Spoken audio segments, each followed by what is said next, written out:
Енді кейбір іні бауырларымызда өкінішке орай ауыздан мынандай сөз шығып қалып жатады: аға, мен әйелімді қабағыммен жүргізем, жалпы әйелім менен қорқады деген. Енді бұл кеше кеңестік кезеңде жұрттар арақ шарап ішіп жатқан заманда мүмкін өтіп кеткен варианттар шығар, бірақ қазір жұрттың көзі ашық, дүниеде үлгі көп болып тұрған кезде бұл керісінше отбасын күйретеді. Жұбайыңыз, жарыңыз, әйеліңіз сізден қорықпау керек, сізді сүю керек, сізді сыйлау керек. Керісінше мына нәрсені түсіну керек: әйеліңіз біреуден қорықса, сізге кеп тығылу керек. Әйеліңіз өмірдегі көптеген ауыртпашылықтардан аяқ тартса, сізге кеп пана табу керек. Ал ол сізден қорықса, қай жаққа барып пана табады?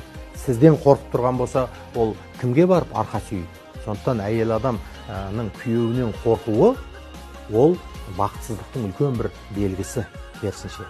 Сондықтан ер азамат әйелінің жүрегіне қорқыныш ұялатып емес, оған арқа сүйеу бола алатынына, ақылшы бола алатынына, оны асыраушы бола алатынына көзін жеткізген кезде, әйел адам ішіндегі сырын да, мұңын да күйеуіне айтатын болады. Ал күйеуіне сырын айта алмаған адам, ол жарылған вулкан секілді, вулканнан аққан жаңағы лава секілді, ол басқа адамдарға сырын айтып, сол арқылы бақытсыздықтың есіктерін ашып қойып жатады. Сондықтан ер азаматтар қатты ескеруге тиіс нәрсе: біз өзімізден нәзік болған әлсіз адамдарды қорқытуға емес, керісінше қорыққан кезде соған пана болатын тұлға болуға тырысуымыз керек.